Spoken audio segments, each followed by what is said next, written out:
Hi guys, welcome back. Another week, another wedding dress to reveal. So let's crack on and get right into the bag.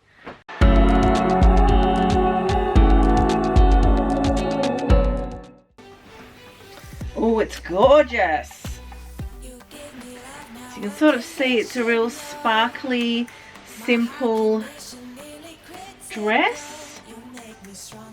Just gonna put it up on the hanger. Alright, so I'm going to give this a quick steam and then we're going to have a little chat about it. You can probably see there's little tiny spaghetti straps that are beaded, and there's also a V neckline bodice with a tiny sheer panel here. Let's give it a steam and we'll have a little more of a talk about it. Oh, how the feels. Oh, feels so real. All the emotions flood like the ocean. Oh, how that feels.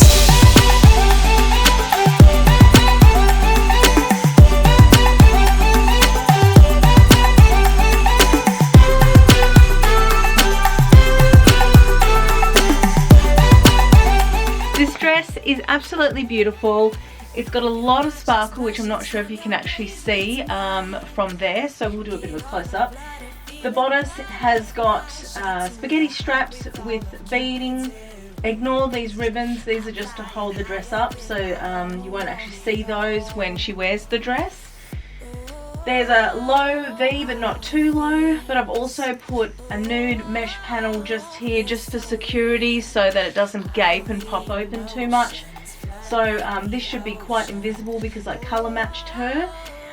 We've also got some gathering of the tulle all in this front area. So I did this to just add a little bit of interest and sort of draw the eye into a bit of an hourglass shape. The skirt is nice and full, but not too full, so there's no petticoat under this. It's just layers of tulle, and there's quite a few layers. I'd say about 3 layers. Plus the sequin layer, so that this dress has a lot of sparkle. And then you've got a lightweight satin underneath as well. So this gives that dress a really light and airy feel without it being too structured or too heavy around the bottom. Let's have a look at the back. I haven't done up the buttons there, but you can sort of see the spaghetti straps continue down to the shoulder. I've done a sheer panel across this back just to give her a little bit more hold and a little bit more fit across this back area.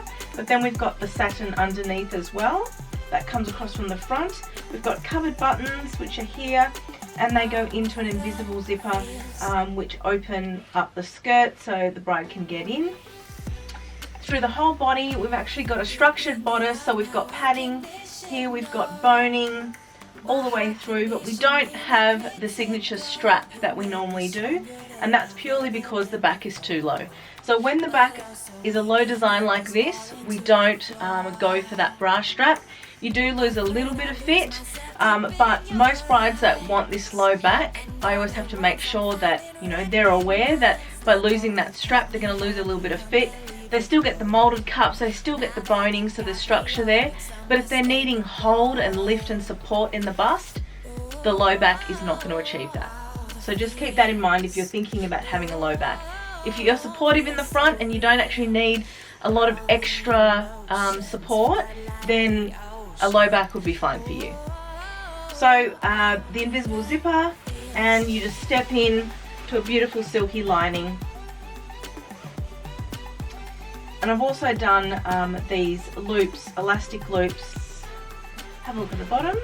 So the skirt is an A-line skirt. It is a small A-line skirt with multiple layers. We've got 3 layers of tulle and then the sequin layer, which sort of gives this, you know, full effect. So there's a couple of things at play when we do full skirts like this. I say full because it's like an A-line skirt. Obviously there's ball gown skirts which are a lot fuller than this, and bigger A-lines which are fuller than this. This bride didn't want it to be too full on the waist. So what that means is she didn't want it to kick out too far here and make it look hippie. She wanted to kind of just skim her hips. So because of that, I didn't do any gathering along the waist, and I kept it really kind of slim, so that it's going to really have a slim effect without it being a fitted dress or a tight dress. So I've just kept this as a normal A-line without any gathers on the waist, but then I've put heaps of fabric down the bottom to give that light, airy, fairy tale effect to the skirt. Beautiful shimmer behind it. I really like how that's behind all the layers of tulle, because it adds something and it adds a dimension and a layer to the gown without it being really obvious with sparkle.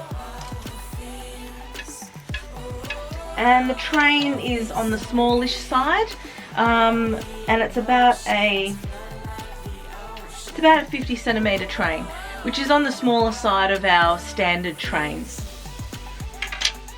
And the 50 centimeters, when I talk about 50 centimeters, I'm talking about when the dress hits the ground and goes out. So basically it goes out 50 centimeters.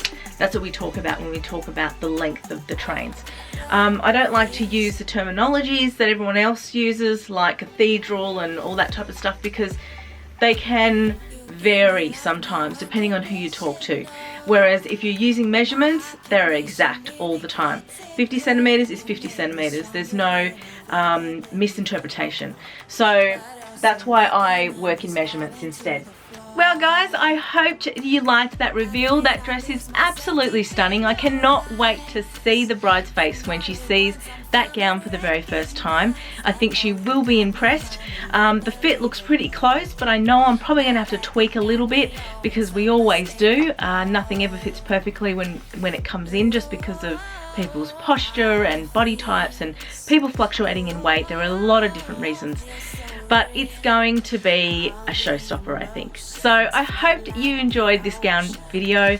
If you like these videos and if you want to see more of these videos, please hit the subscribe button and like this video so that I know to keep making more of these. Great, well thank you so much for joining me, and I'll catch you on the next one. Bye.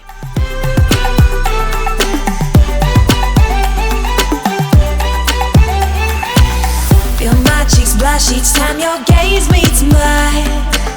Get all a flutter, feeling butterfly. Shot to the heart with all of Cupid's arrows.